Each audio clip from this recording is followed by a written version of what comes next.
At 0742 on the morning of March 6, 1944, Colonel Donald Blakesley sat in the cockpit of a P-51B Mustang at Debden Airfield in England, preparing to lead a mission that the Luftwaffe thought was impossible. The mission was Berlin, 560 miles into the heart of Nazi Germany.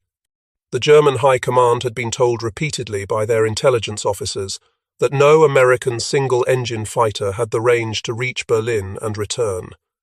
The round trip was 1,100 miles. Every fighter the Americans had tried, the P-47 Thunderbolt, the P-38 Lightning, ran out of fuel hundreds of miles before reaching the capital. German pilots knew this. They waited beyond fighter range, then tore into the unescorted bombers. American bomber losses over Germany had become unsustainable. In October 1943, 60 B-17 Flying Fortresses were shot down in a single mission to Schweinfurt, 20% of the attacking force. The daylight bombing campaign was failing, but on this morning, Blakesley's P-51 had something the Germans didn't believe existed. Under each wing hung a 108-gallon drop tank, paper tanks manufactured in Britain, filled with fuel that would give his Mustang a combat radius of 850 miles. Combined with the internal 85-gallon fuselage tank and wing tanks, the P-51 carried enough fuel to fly to Berlin, fight for 20 minutes, and come home. The Luftwaffe High Command had declared this impossible. Their calculations said American fighters lacked the range. Their intelligence reports confirmed it. Their pilots had been briefed that they would never see enemy fighters over Berlin. They were wrong. Blakesley was 26 years old. He had been fighting Germans since 1941, first with the Royal Air Force's Eagle Squadron, then with the United States Army Air Force's 4th Fighter Group. He had flown over 500 combat missions, more than any American pilot in the war. He knew the cost of unescorted bomber raids. He had watched too many B-17s go down in flames because fighters had to turn back due to fuel limitations. Now, for the first time, he was about to take single-engine fighters all the way to the Nazi capital. What happened in the next 7 hours would change the strategic balance of the air war over Europe. The first bomber crew, the 4th Fighter Group, lost to lack of fighter escort, was Lieutenant Robert Harriman's B-17 crew on August 17, 1943. Harriman had been in England for 2 months. His crew had flown 6 missions over occupied Europe. Their target that day was the ball-bearing factories at Schweinfurt, deep inside Germany. The P-47s escorted them to the German border, then turned back. They didn't have enough fuel to go farther. The Luftwaffe waited. They knew exactly when the American fighters would leave. They had been tracking escort range for months. German fighter controllers watched the P-47s turn west, then ordered their pilots to attack. Over 300 Messerschmitt Bf-109s and Focke-Wulf 190s swarmed the bomber formations. Harriman's B-17 took cannon fire in the No. 3 engine 20 minutes after the escorts left. The engine caught fire. The pilot feathered the propeller but couldn't extinguish the flames. 2 more German fighters came in from 6 o'clock, walked cannon shells through the fuselage. The tail section broke away. The bomber fell out of formation, spinning toward Earth. 3 crew members got out. 7 didn't. The mission lost 36 bombers. 260 men killed or captured, all beyond fighter escort range. The second crew was Captain James O'Connor's B-24, lost September 6 near Stuttgart. O'Connor was a flight leader, experienced, with 14 missions completed. His formation attacked the Taube Day, Bosch magneto plant. The P-38s escorted them as far as their fuel allowed, roughly 400 miles from England. Then they turned back. The Luftwaffe hit the formation 30 seconds later. O'Connor's crew reported on the radio that they were under attack from 15 to 20 fighters. They called for help. No fighters were available. They were alone, 150 miles inside Germany, 40 bombers against 300 German interceptors. O'Connor's aircraft took multiple 20mm cannon hits. The right-wing fuel tank exploded. The bomber rolled, inverted, and dove straight down from 22,000 feet. No parachutes were seen. 10 men dead. By October 1943, the 8th Air Force had lost 194 heavy bombers in 3 months. Most were shot down after fighter escorts had to return to base due to fuel limitations. The crews called it going naked, flying without fighter cover. German pilots called it happy hunting in time. They knew exactly where American escort range ended. They positioned their fighters just beyond that point and waited. When the American escorts turned back, the Germans attacked in overwhelming numbers. The bombers tried to defend themselves with their .50 caliber machine guns, but a B-17's defensive fire couldn't stop a determined Luftwaffe pilot making a head-on attack at 400 miles per hour. The bomber crews were being killed faster than they could be replaced. The situation was unsustainable. The worst loss was the second Schweinfurt raid on October 14, 1943. 320 heavy bombers attacked the ball-bearing factories. 60 were shot down. 600 men killed or captured in a single day. Another 17 bombers were damaged beyond repair. Another 100 were damaged and required extensive repairs. The total loss rate was 29%. General Henry Arnold, commanding general of the United States Army Air Forces, ordered a pause in deep penetration missions. The losses were too high. The bomber crews were exhausted. The replacement pilots were arriving with inadequate training and being killed on their first or second missions. Something had to change. Without long-range fighter escort, the daylight bombing campaign couldn't continue. Without the daylight bombing campaign, the planned invasion of Europe might fail. The Germans would have time to reinforce their defenses, to build more weapons, to train more pilots. The war could drag on for years. More American soldiers would die on the beaches of France if the Luftwaffe wasn't destroyed first. The problem wasn't that the bombers couldn't reach their targets. B-17s and B-24s had the range to strike anywhere in Germany. The problem was they couldn't survive the German fighters without escort. And no American fighter had the range to escort them all the way to the target and back. The P-47 Thunderbolt had a combat radius of roughly 230 miles with internal fuel, extended to about 375 miles with drop tanks. That was enough to escort bombers to targets in Western Germany, but not to Berlin, not to the Ruhr industrial region, not to the critical oil refineries and aircraft factories deep inside the Reich.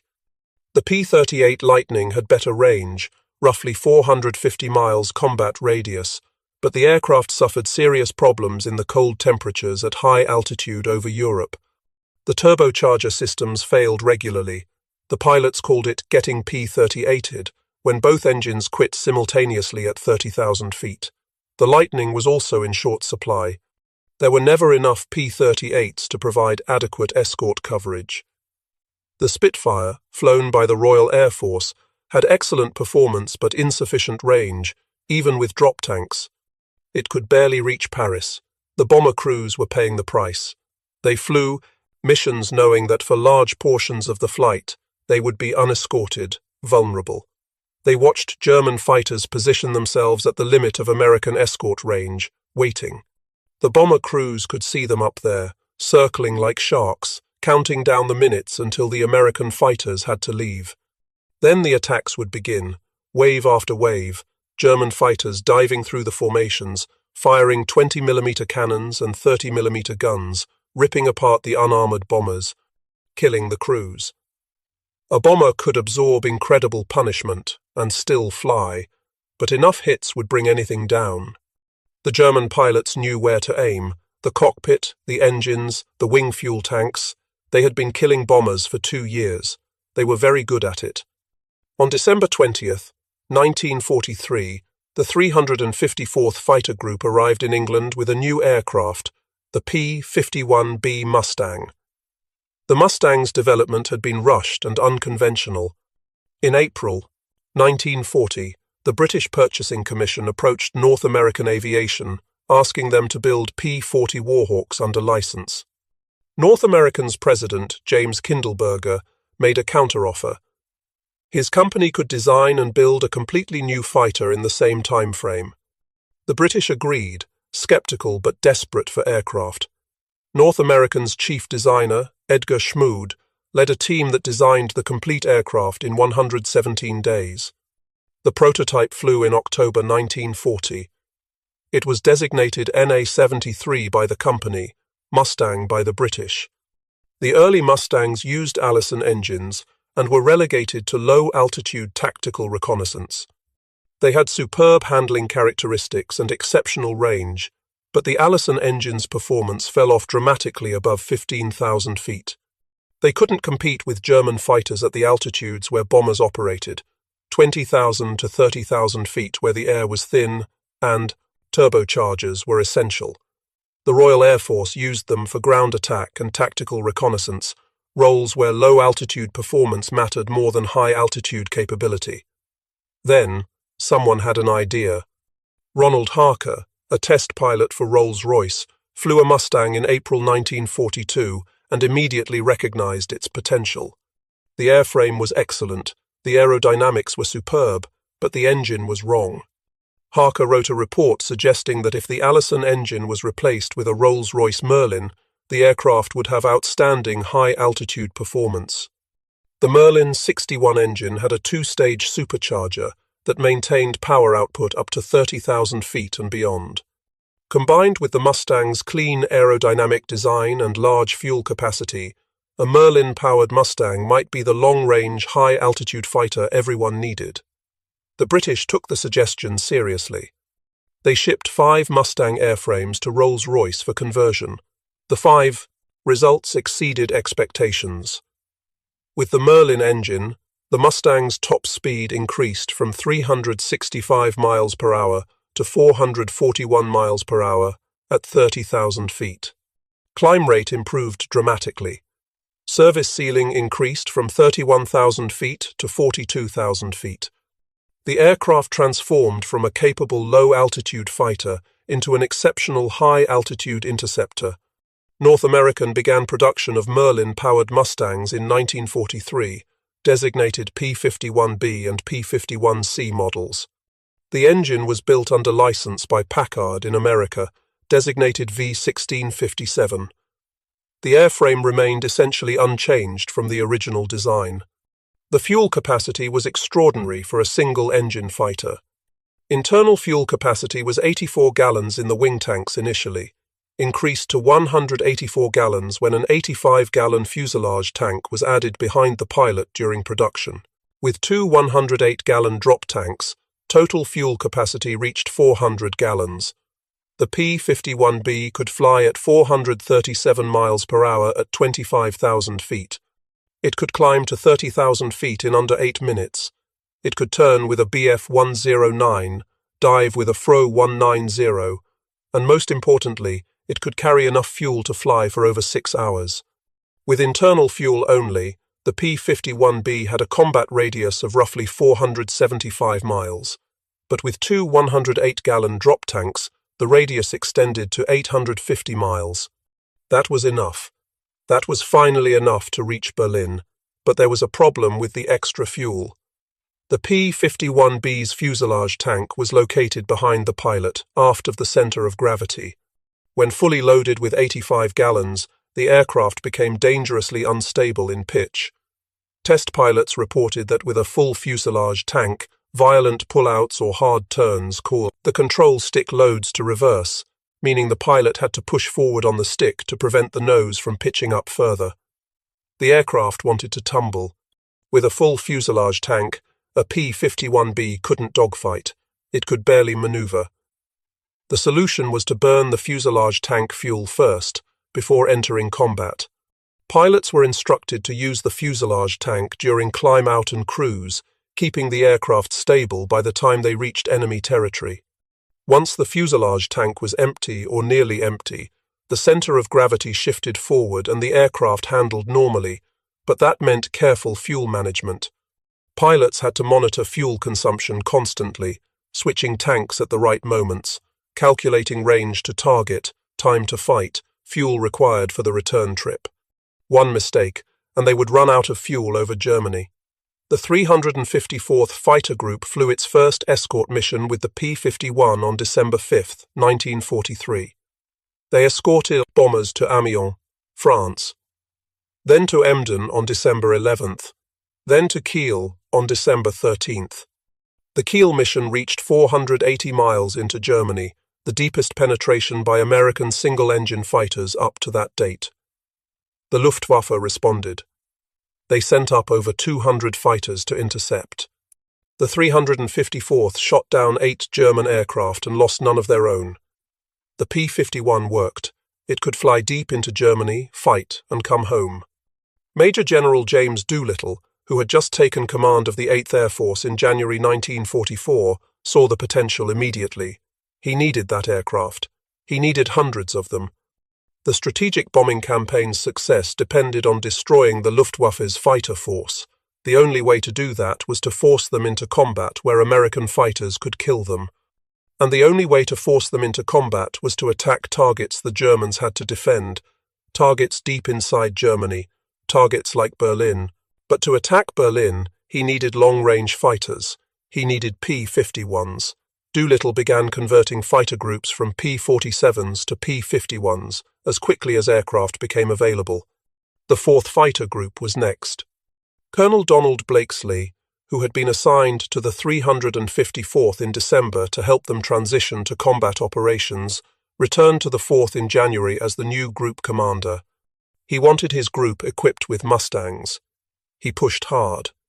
Major General William Kepner, commander of 8th Fighter Command, was reluctant.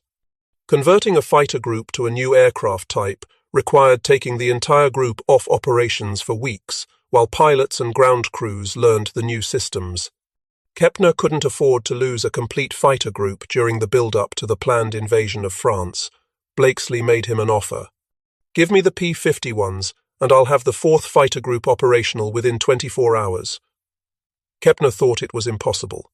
Blakesley's pilots had been flying P-47s for over a year. They had no time in the P-51. The ground crews had no experience maintaining the Merlin engine.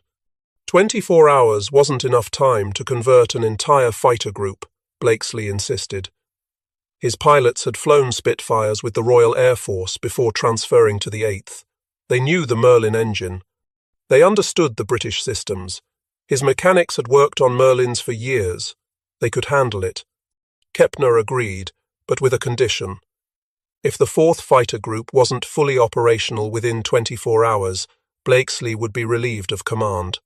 The 4th received their first P-51Bs on February 26, 1944. Blakesley gathered his pilots and gave them their instructions. Learn to fly them on the way to the target. They would begin combat operations within 48 hours. Some pilots had less than 30 minutes of flight time in the P-51 before flying, their first mission. The mechanics worked through the night, familiarizing themselves with the new aircraft, checking systems, loading ammunition, installing drop tanks. By February 28, the 4th Fighter Group flew their first P-51 mission, escorting bombers to France. Every aircraft returned safely. Blakesley had kept his promise. By early March 1944, the 8th Air Force had enough P-51s to attempt what had been impossible 6 months earlier, a daylight bombing raid on Berlin with fighter escort all the way to the target and back. The operation was approved. The mission was scheduled for March 3rd. The weather scrubbed it. They tried again on March 4th.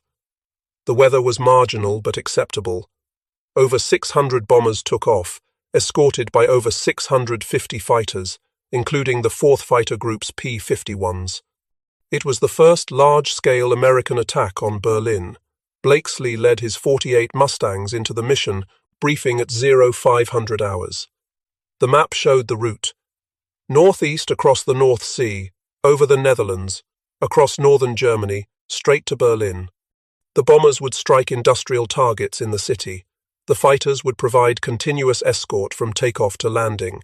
No bomber would fly unescorted. The weather forecast was for scattered clouds over the target, visibility 3 to 5 miles.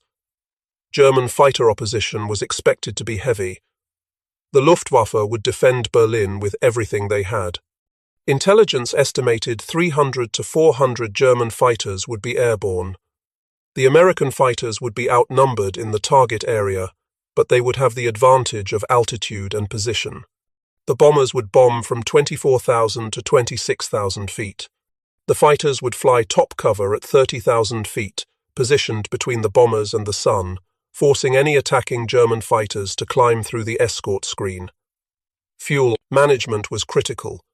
Pilots were instructed to burn their fuselage tanks to below 40 gallons before crossing into German territory. Drop tanks would be jettisoned when empty or when combat was imminent. Each pilot was responsible for monitoring his own fuel state and calculating his own return fuel requirements. No one would be left behind, but any pilot who ran out of fuel over Germany was on his own. The nearest friendly territory was the Netherlands, over 200 miles from Berlin. A P-51 could glide maybe 30 miles with no engine power. The math was clear. If you ran out of fuel over Berlin, you were not going home. The 4th Fighter Group took off at 0742. 48 Mustangs, each loaded with two 108-gallon drop tanks, full ammunition, and enough fuel to reach Berlin and fight. The aircraft were heavy. Taking off at maximum gross weight required careful technique. Too much throttle, and the torque would pull the aircraft off the runway. Too little, and the aircraft wouldn't accelerate fast enough to become airborne before running out of runway. Blakesley's Mustang lifted off after using 3/4 of the runway. He climbed to 1,000 feet, circled once, and watched his 3 squadrons form up behind him. 48 aircraft in tight formation. Silver Mustangs against the grey English morning. They set course for the North Sea. The flight to Germany took 2.5 hours. The bombers were already ahead, strung out in a formation 70 miles long, over 600 heavy bombers, carrying thousands of tons of explosives toward the Nazi capital. The 4th Fighter Group rendezvoused with their assigned bomber group over the Netherlands at 0915, exactly on schedule.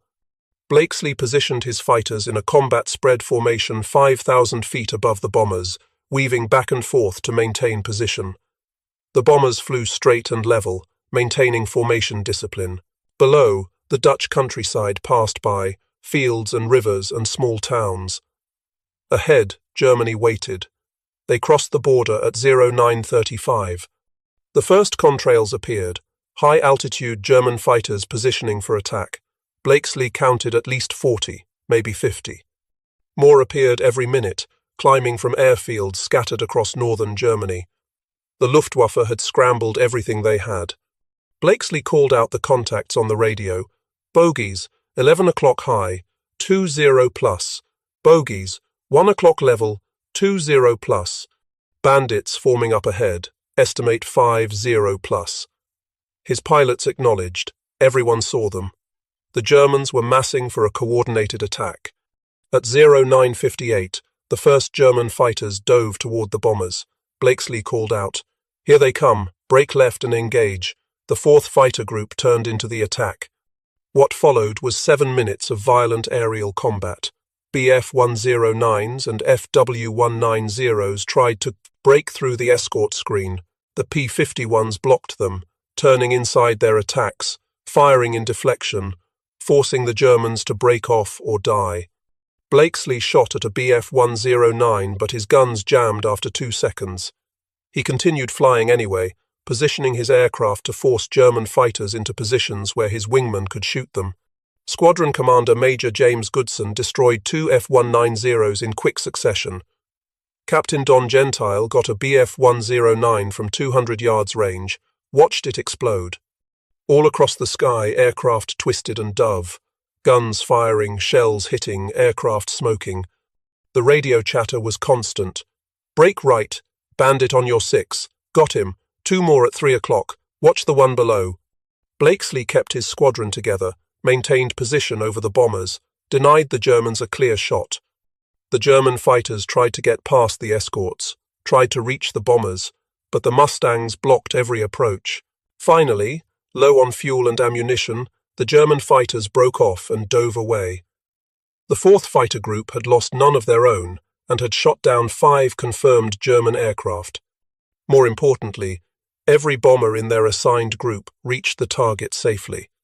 Over Berlin, the sky filled with flak, thousands of German anti-aircraft guns firing upward, filling the air with exploding steel.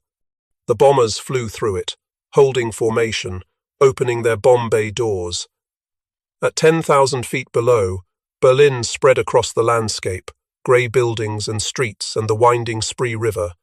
The bombers released their bombs, thousands of bombs falling, trailing smoke, disappearing into the city below.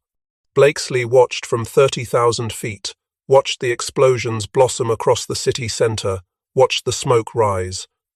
Berlin was burning. The bombers turned west for the return flight. More German fighters appeared, trying to attack the damaged bombers, straggling behind the formations. The P-51s stayed with them, defending, escorting, all the way across Germany, across the Netherlands, until they reached the North Sea and safety. The mission took 6 hours and 40 minutes from takeoff to landing. Blakesley landed at Debden at 1400 hours, with 20 gallons of fuel remaining, barely enough for 10 minutes of flight. Every aircraft of the 4th Fighter Group returned. Not one bomber they escorted was shot down by German fighters. What none of the Americans realized was that on the ground in Berlin, Reichsmarschall Hermann Göring, commander of the Luftwaffe, was watching from his headquarters. He saw the contrails of American fighters over the city. He had been told it was impossible. His intelligence officers had calculated that no American single-engine fighter had the range to reach Berlin. His engineers had examined captured P-47s and P-38s and concluded that neither aircraft could fly that far. His fighter, controllers had assured him that American bomber raids would always be vulnerable beyond escort range. They were all wrong. When Göring saw P-51s flying over Berlin escorting the bombers, he understood immediately what it meant. The strategic balance had shifted. The Americans could now bomb any target in Germany with fighter escort. There was nowhere left to hide. The Luftwaffe would have to fight over their own cities, over their own factories, over their own airfields. They would be fighting at the end of supply lines, stretched to breaking, with inadequate fuel, with poorly trained replacement pilots, against an enemy with numerical superiority and better equipment. It was, Göring later admitted, the moment he knew Germany would lose the air war. The Americans returned to Berlin on March 6th. This time, 800 bombers attacked, escorted by over 900 fighters. The 4th Fighter Group flew again. Blakesley led them back to the capital. This time, the Luftwaffe was ready. They had pulled fighters from the Eastern Front, from Italy, from everywhere they could find them. Over 350 German fighters were airborne when the Americans arrived. The battle that followed became known as Black Monday. It was one of the largest air battles ever fought over Europe. The 4th Fighter Group encountered German fighters 50 miles from Berlin. The Luftwaffe had changed tactics. Instead of attacking the bombers directly, they focused on destroying the fighter escorts first. If they could eliminate the P-51s, the bombers would be vulnerable. Wave after wave of Bf-109s and Fuff-190s dove through the American fighter formations, trying to break them up, scatter them, eliminate the cohesive escort coverage. The American pilots fought back. Major James Goodson destroyed 2 German fighters. Lieutenant Howard Hively engaged multiple enemy aircraft. Across the entire 8th Fighter Command, American pilots fought intensely. The Luftwaffe lost between 66 and 81 aircraft according to German loss records, though American wartime claims were higher due to multiple pilots claiming the same kills. The Germans inflicted casualties too. 69 American bombers were shot down, 53 B-17s and 16 B-24s. 11 American fighters were lost, including 4 from the 4th Fighter Group. The losses were heavy, but the mission was a success. The bombers reached their targets. Berlin was bombed again. And most importantly, the presence of P-51s over Berlin was now undeniable. The Germans could no longer claim it was a mistake or a fluke. American single-engine fighters had flown to Berlin twice in 3 days. The impossible had become routine. German fighter pilots first understood the strategic implications on March 8th. 2 days after Black Monday, the 4th Fighter Group returned to Berlin, this time targeting the Erkner ball-bearing works in the city's southwest suburbs. On this mission, Captain Don Gentile and his wingman, Lieutenant John Godfrey, pioneered new aggressive tactics. Gentile shot down 3 Bf-109s in a single engagement, bringing his total to approximately 14 confirmed victories. Together with Godfrey, they claimed 6 enemy aircraft that day, demonstrating that P-51s could not only escort bombers to Berlin, but could dominate German fighters in combat over the Nazi capital. Gentile would eventually be credited with 19.83 aerial victories plus 6 aircraft destroyed on the ground, making him one of the war's leading aces. Luftwaffe ace Major Günther Röhl, credited with 275 victories on the Eastern Front, flew his first mission defending Berlin during this period. He encountered P-51s at 28,000 feet directly over the city. Röhl was an experienced pilot, a recipient of the Knight's Cross with oak leaves and swords, one of Germany's most skilled fighter commanders.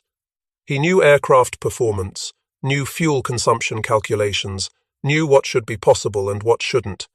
When he saw P-51s over Berlin, hundreds of miles from England, he immediately understood that something fundamental had changed. After landing, he told his squadron, "The Americans have solved the range problem. They can escort their bombers anywhere now. We can't hide anymore. We'll have to fight them over every target in Germany." Other German pilots reported similar realizations. Hauptmann Johannes Steinhoff, another experienced ace, flew against P-51s near Berlin on March 9th. He tried the standard Luftwaffe tactic, diving through the fighter screen at high speed, ignoring the escorts, trying to reach the bombers. The P-51s followed him down, caught him at 15,000 feet, forced him into a turning fight. Steinhoff was flying a Fuo-190, an excellent aircraft at low altitude, but the P-51 turned with him, stayed on his tail, fired repeatedly. Steinhoff escaped only by diving to the treetops and running at maximum speed. He landed with bullet holes in his rudder and elevator. He told his ground crew, "That Mustang followed me all the way down and stayed with me in the turn. I couldn't shake him. We can't outturn them, we can't outdive them, and they can fly farther than we can. I don't know how we're supposed to beat them." The psychological impact on Luftwaffe pilots was severe. For 3 years they had owned the sky over Germany. They knew that beyond a certain point, American fighter escorts would have to turn back, and the bombers would be vulnerable. That knowledge gave them confidence, allowed them to plan their attacks, to position their formations at exactly the right point to maximize their advantages. Now that advantage was gone. American fighters could be anywhere, at any altitude, at any distance from England. German pilots could no longer predict where the escorts would turn back, because they weren't turning back. The rules had changed. German fighter commanders tried to adapt. General Lieutenant Adolf Galland, General der Jagdflieger, ordered his pilots to focus on the bombers and ignore the fighters whenever possible. The mission was to stop the bombs, not to achieve a favorable kill ratio against enemy fighters. But that strategy was nearly impossible to execute. The P-51s positioned themselves between the German fighters and the bombers. Any attack on the bombers meant fighting through the escorts first, and fighting P-51s meant casualties. The aircraft was faster than the Bf-109 at altitude, could turn with the FW-190, and was more heavily armed than either. Worse, there were hundreds of them. The Americans seemed to have an unlimited supply. Every mission, more P-51s appeared. The Luftwaffe was outnumbered, outranged, and increasingly outfought. German intelligence tried to determine how the Americans had achieved the range increase. They examined wreckage from downed P-51s, looking for modified fuel systems, enlarged tanks, anything that would explain the impossible range. They found the drop tanks, of course, the 108-gallon paper tanks manufactured by Bowater Scott in Britain. German engineers calculated the additional range provided by the drop tanks and realized the truth. The P-51 had been designed from the beginning with exceptionally large internal fuel capacity. The drop tanks merely extended an already impressive range. There was no secret modification, no revolutionary technology. The Americans had simply built a fighter with enough fuel capacity to escort bombers anywhere in Europe. The Germans had never considered it possible. Their own long-range fighter projects, the Bf-110, the Me-210, had all focused on twin-engine designs. They had assumed a single-engine fighter couldn't carry enough fuel for strategic range. They were wrong. By the end of March 1944, the Luftwaffe had lost over 400 fighter pilots killed or seriously wounded. Most were lost in battles over Germany, fighting against escorted bomber raids. The P-51 had forced the Luftwaffe to fight at a time and place of American choosing, and the casualties were unsustainable. Replacement pilots arrived at frontline units with less than 200 hours total flight time. Experienced pilots were being killed faster than they could be replaced. Fuel shortages were becoming critical as American bombers destroyed synthetic fuel plants across Germany. Aircraft production was still high, but there weren't enough trained pilots to fly them. Galland reported to Goering that the fighter force was being destroyed. He needed more aircraft, more pilots, more fuel, and most of all, more time to train replacements properly. Goering had no solutions. Hitler demanded that the Luftwaffe stop the bombing raids, but provided no additional resources. The industrial capacity simply didn't exist anymore. The factories were being bombed, the synthetic fuel plants were being destroyed. The transportation system was breaking down, and over all of it, P-51s circled, shooting down any German fighter that tried to interfere. The strategic impact became clear by April 1944. The 8th Air Force had achieved air superiority over most of Germany. Bomber losses dropped from 8% per mission in October 1943 to less than 2% in April 1944. The P-51 was primarily responsible. With continuous fighter escort, bombers could attack any target in daylight with acceptable losses. The Luftwaffe could still inflict casualties, but they couldn't stop the raids. Germany's war production was being systematically destroyed, and there was nothing the Luftwaffe could do about it. In April 1944, 8th Fighter Command expanded operations to include aggressive fighter sweeps ahead of the bomber formations. The P-51s would take off early, fly directly to German airfields, and strafe aircraft on the ground before they could take off to intercept the bombers. The tactic was devastating. German fighters were destroyed on the ground by the dozens. Airfields were cratered, fuel dumps burned, maintenance facilities destroyed. The Luftwaffe was being attacked at its source. The 4th Fighter Group participated in these operations throughout April and May. They strafed airfields across Germany, destroying aircraft on the ground and in the air. The aggressive tactics worked.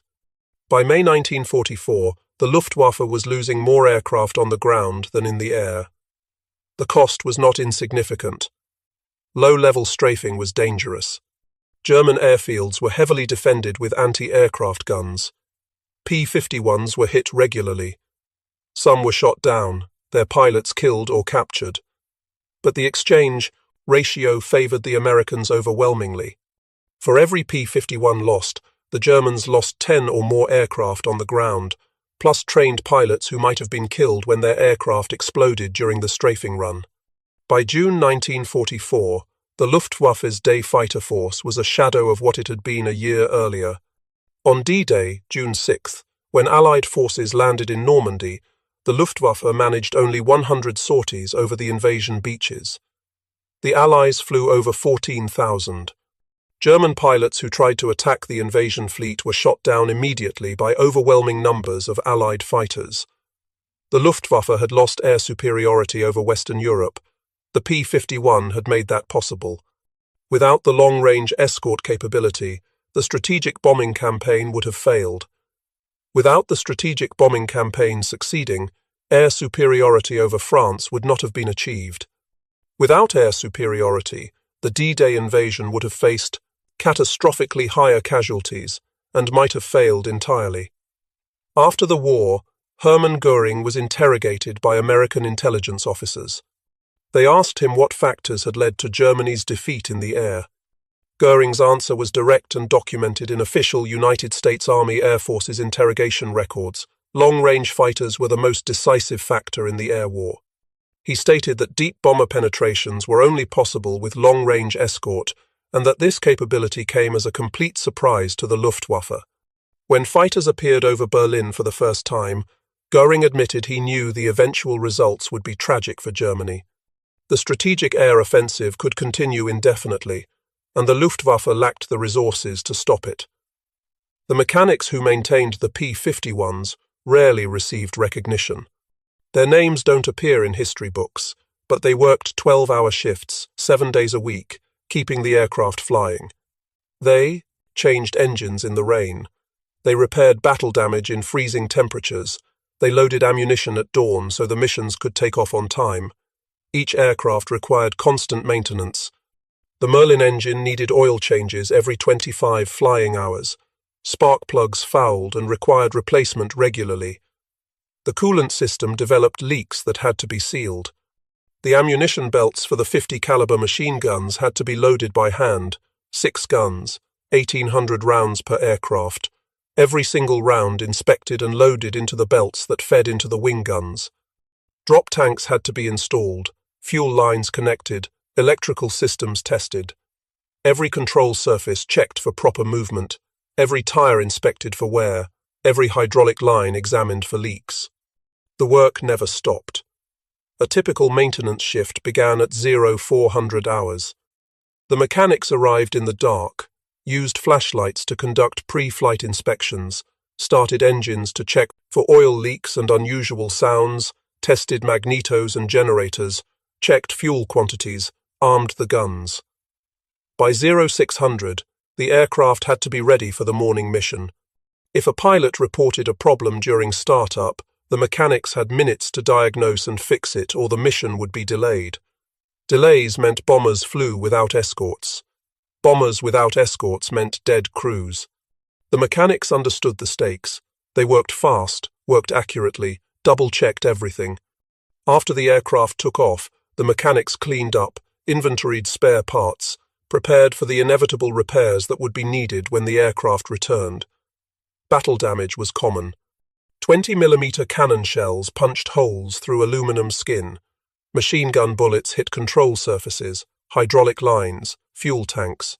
Some damage could be patched quickly. Aluminum sheets riveted over holes, control cables replaced, hydraulic lines repaired.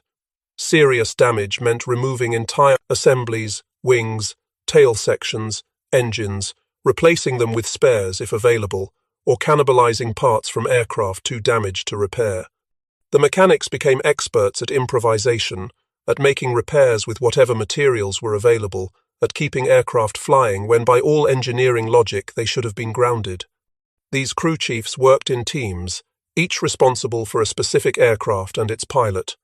They took pride in their work, knowing that mechanical failures could mean the difference between a pilot returning home or being lost over enemy territory. The ground crews at Debden worked continuously throughout 1944, maintaining the 4th Fighter Group's aircraft through thousands of combat missions. The long-range escort capability of the P-51 changed the fundamental strategic equation of the air war. Before the Mustang, unescorted bombers couldn't survive over Germany. After the Mustang, bombers could reach any target in Europe in D2 or daylight with acceptable losses. That capability allowed the combined bomber offensive to succeed, which in turn made the D-Day invasion possible. The P-51's range made air superiority achievable, and air superiority made victory inevitable. The aircraft proved that range was more important than raw performance, that the ability to fly to the target was more valuable than the ability to fly slightly faster or turn slightly tighter. The lessons influenced aircraft design for decades. Long range became a design priority. Every modern fighter aircraft emphasizes combat radius as a critical specification. The lineage traces directly back to the P-51. Colonel Blakesley flew until October 1944, when he was grounded by direct order from 8th Fighter Command. He had accumulated over 1,000 combat hours, more than any American pilot in the war, and headquarters couldn't risk losing him. Blakesley was devastated. He wanted to keep flying, to keep fighting, to be with his pilots until the war ended. But the order was final. He returned to the United States in November. The 4th Fighter Group continued fighting without him, adding to their total until they became the highest-scoring American fighter group in the European theatre, with over 1,000 confirmed aerial victories.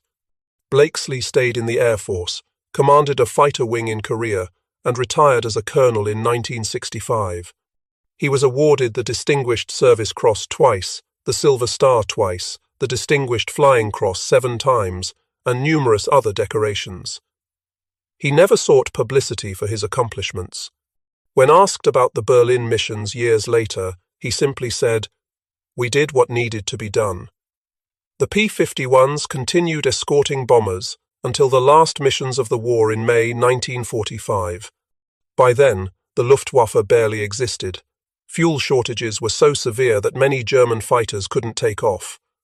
The pilots who did fly were mostly inexperienced replacements, killed on their first or second missions by American pilots with hundreds of hours of combat experience. The air war was over. The P-51 had won it, not through superior speed or firepower, but through the simple ability to be there, to fly far enough to escort bombers to any target and bring them home again. In 1944, the Senate War Investigating Committee, chaired by Senator Harry Truman, called the P-51 the most aerodynamically perfect pursuit plane in existence. General Henry Arnold, commanding general of the United States Army Air Forces, called the appearance of the Mustang over Germany one of the great miracles of the war.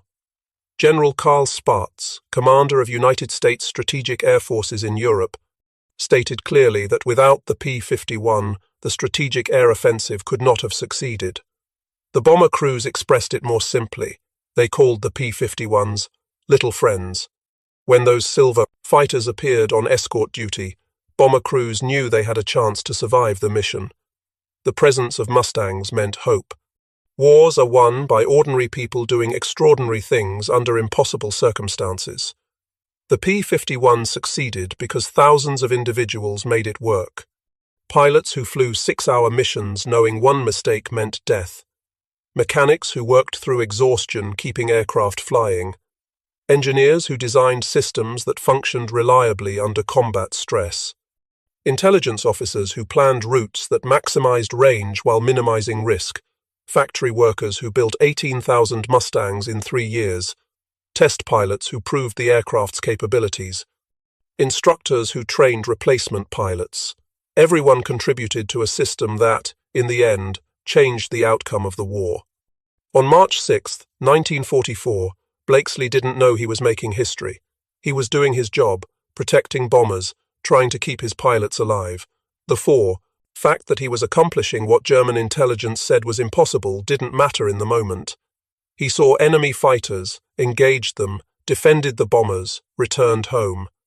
The historical significance only became clear later, when analysts examined the data and realized what had happened. The Americans had solved the range problem. The escorts could go anywhere. The Luftwaffe had nowhere to hide. The strategic bombing campaign could continue until Germany's industrial capacity was destroyed. Air superiority was assured. The invasion could proceed. Victory became possible. For the German pilots who saw P-51s over Berlin that day, the implications were immediate. They understood instantly that the war had shifted. American fighters were flying deeper into Germany than should have been possible. The escorts weren't turning back anymore. Every target was now vulnerable to daylight attack. The Luftwaffe would have to defend everywhere at once, spreading their diminishing forces across an impossibly wide front. They would be fighting at the end of long supply lines, with inadequate fuel, with poorly trained pilots, against an enemy with numerical superiority and unlimited resources.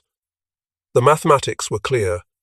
The Luftwaffe was being ground down through attrition, and there was no way to stop it. When those silver Mustangs appeared over the Nazi capital, circling at 30,000 feet, untouchable and unopposed, the outcome of the air war became certain. If you found this story compelling, please take a moment to like this video. It helps us share more stories from the Second World War that deserve to be remembered. Subscribe to stay connected with history that matters. These stories shaped the world we live in today, and we would love to hear from you in the comments. Tell us where you are watching from. Our community reaches across continents. connecting people who understand that history isn't just dates and names in textbooks. History is people making choices, taking risks, doing difficult things because they believed it mattered. Thank you for watching. Thank you for remembering. Thank you for keeping these stories alive.